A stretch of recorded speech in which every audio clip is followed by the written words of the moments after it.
Perayaan Hari Kemerdekaan Indonesia tahun ini berbeda dibandingkan sebelumnya. Pandemi virus corona bukan hanya merubah kebiasaan masyarakat untuk tetap di rumah dan menjaga jarak, ekonomi Indonesia juga ikut terdampak besar. Hampir 2 tahun ekonomi mengalami kemerosotan tajam. Pertumbuhan ekonomi sempat masuk jurang resesi selama 3 kuartal. Angka kemiskinan dan pengangguran juga naik. Dalam pidato Nota Keuangan dan RAPBN 2022, Presiden Joko Widodo menargetkan pengurangan angka kemiskinan dan pengangguran tahun depan.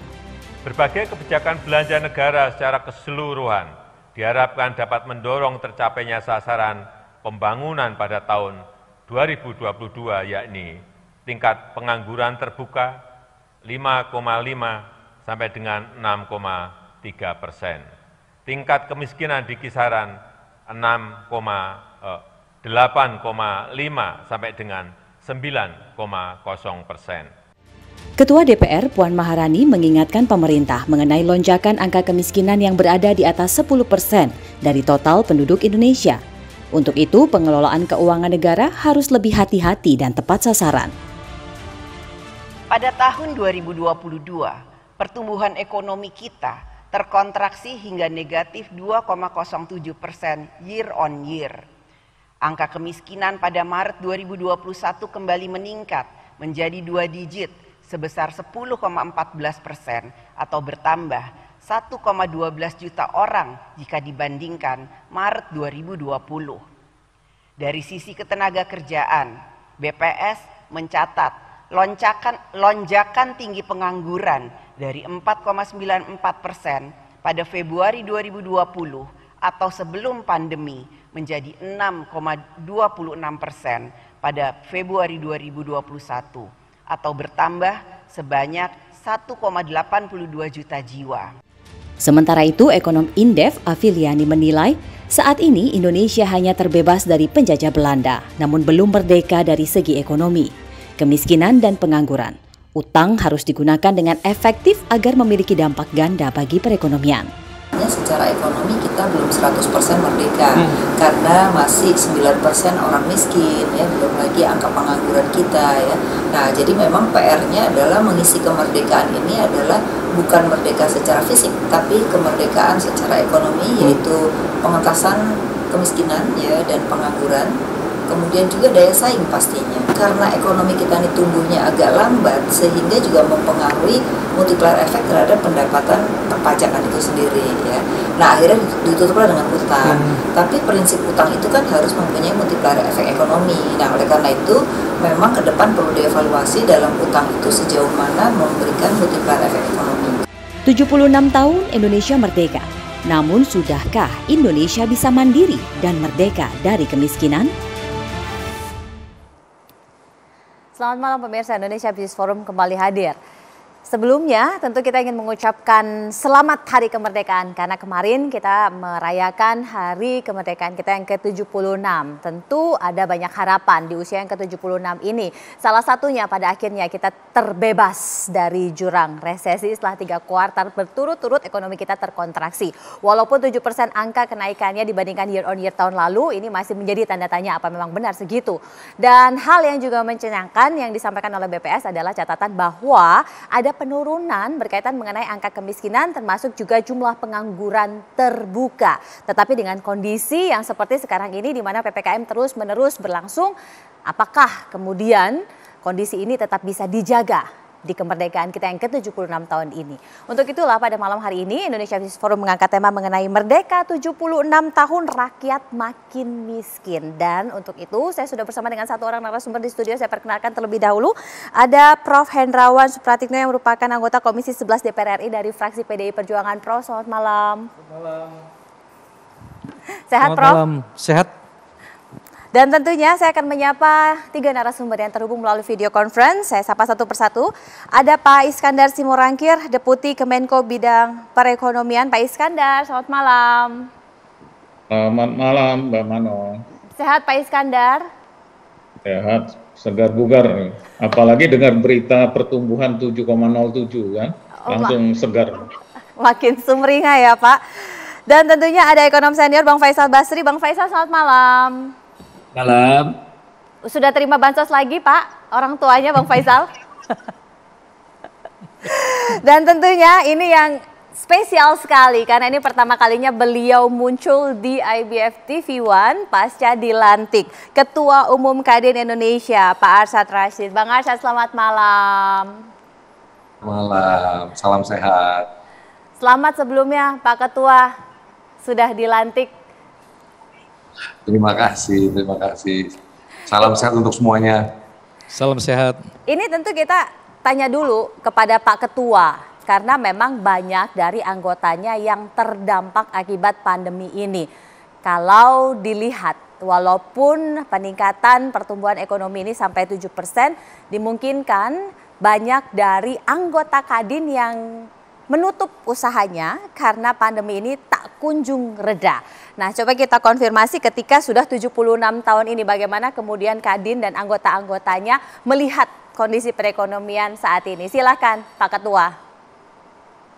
Terima kasih, Mak. Ya, pada saat ini kami melihat bahwa saya selalu beranggapan ini seperti kayak perang. Saya katakan bahwa sekarang ini ekonomi kita ada dua peperangan. Satu perang melawan pandemi dan satu lagi perang ekonomi.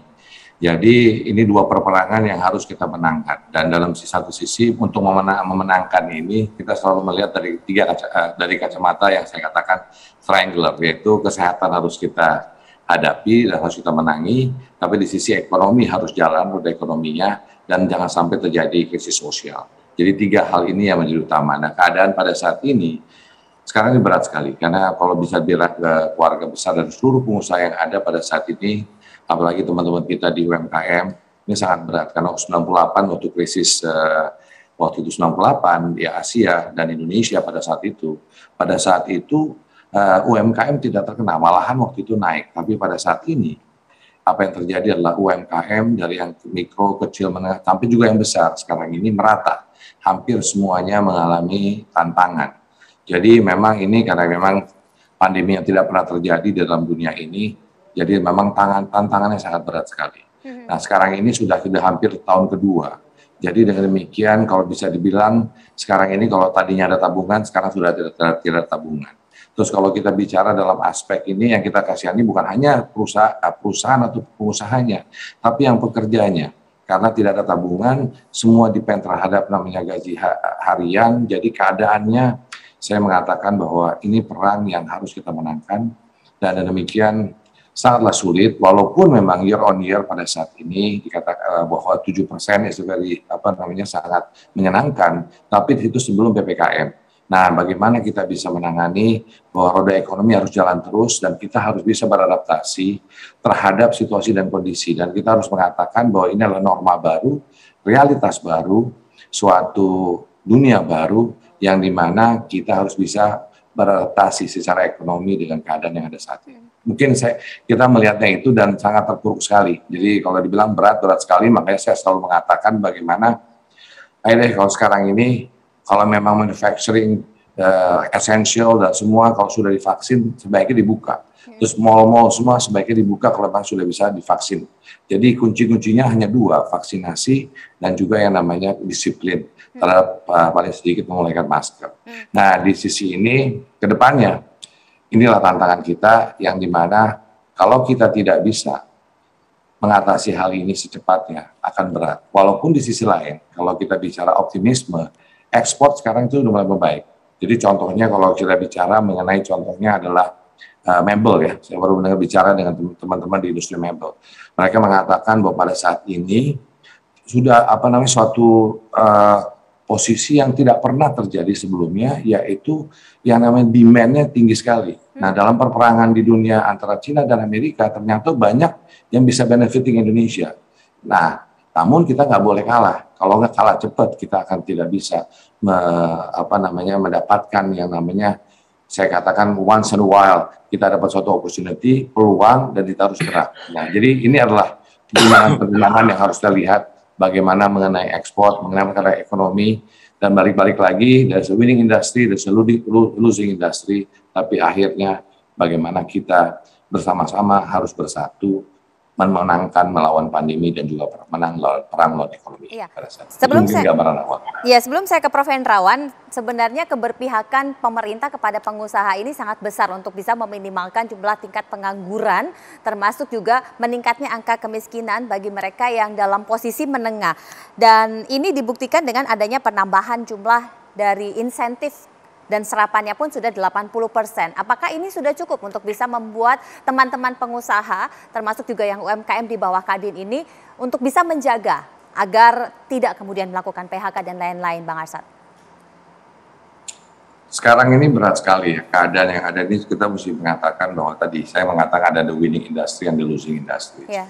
Kalau the winning industry pada saat ini memang baik dan bagaimana, tapi kalau untuk yang the losing industry harus ada insentif, harus ada bantuan dari pemerintah.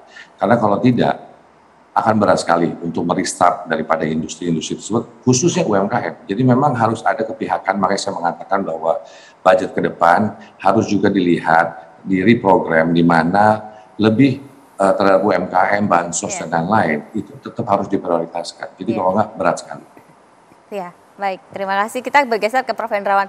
Prof. Hendrawan, sebenarnya kalau kita lihat dari postur APBN yang sangat fleksibel, menyesuaikan dengan kondisi, ini jarang sekali terjadi ya ketika lebih fleksibel dan lebih mudah untuk bisa menyesuaikan. Ini adalah upaya untuk bisa menenangkan dan juga mengatasi berbagai macam permasalahan. Nah, berkaitan mengenai upaya untuk bisa membuat agar bangsa ini tetap baik, dan juga ada catatan pun juga dari Mbak Puan bahwa angka kemiskinan ini harus ditekan, diturunkan juga, termasuk juga berbagai macam problematikanya seperti stunting dan lain-lain. Nah, ini catatan dari Komisi 11 bagaimana? Apakah APBN kita sudah sesuai dengan target-target itu? Ya, yang jelas komitmen kita adalah dari tahun 2020 sampai 2022 pemerintah diberi keleluasaan semaksimal mungkin untuk mengatur APBN ini. Itu sebabnya tindakan-tindakan cepat bisa dilakukan. Perubahan-perubahan cepat, kebijakan-kebijakan yang tadi supaya fleksibel itu bisa dimungkinkan. Tetapi sekali lagi tentu persoalan kita kan selain memulihkan ekonomi, kita juga harus melakukan reformasi struktural dalam rangka transformasi struktural. Itu sebabnya jangan sampai kita gagal untuk memanfaatkan momentum ini untuk memberi dasar yang kuat terjadinya transformasi struktural. Karena memang cita-cita kita kan selalu transformasi. Transformasi dari negara agraris menjadi negara industri. Ya, karena tidak ada negara kaya yang bukan negara industri kan. Kemudian transformasi dari ekonomi yang tadinya tergantung menjadi ekonomi yang lebih mandiri, ya, ekonomi yang bernilai tambah rendah menuju ekonomi yang bernilai tambah tinggi, bangsa konsumen menuju bangsa produsen dan seterusnya. Jadi ini adalah kesempatan kita untuk meletakkan dasar-dasar yang lebih kokoh untuk maju ke depan. Tapi melihat dengan kondisi yang sekarang ini terjadi, defisitnya sudah semakin luas dan kemudian kebutuhannya ini naik. Bagaimana kemudian kalau dari Komisi 11 melihat apa yang sebenarnya untuk strategi jangka pendek pemerintah ini? Tidak banyak yang bisa kita lakukan. Itu sebabnya karena dalam Undang-Undang Keuangan Negara kita masih boleh berutang sampai 60% dari PDB, maka untuk sementara ya, untuk sementara kita masih punya kelonggaran. Tetapi kan kita tidak boleh seperti itu. Itu sebabnya reformasi perpajakan juga harus dilakukan. Komisi 11 dalam waktu dekat ini bulan depan mulai membahas 2 rancangan undang-undang. Rancangan undang-undang perubahan ketentuan umum dan tata cara perpajakan dan hubungan keuangan pusat dan daerah. Ini 2 undang-undang yang penting sekali dalam rangka tadi untuk menciptakan sekali lagi perubahan-perubahan struktural termasuk dalam bidang perpajakan. Menjadi hal penting karena kemiskinan ini harus terus dikurangi persentasenya agar bangsa ini bisa naik kelas. Tapi apa itu juga catatan dari Bang Faisal? Sesaat lagi kita akan lanjutkan, tetaplah bersama kami.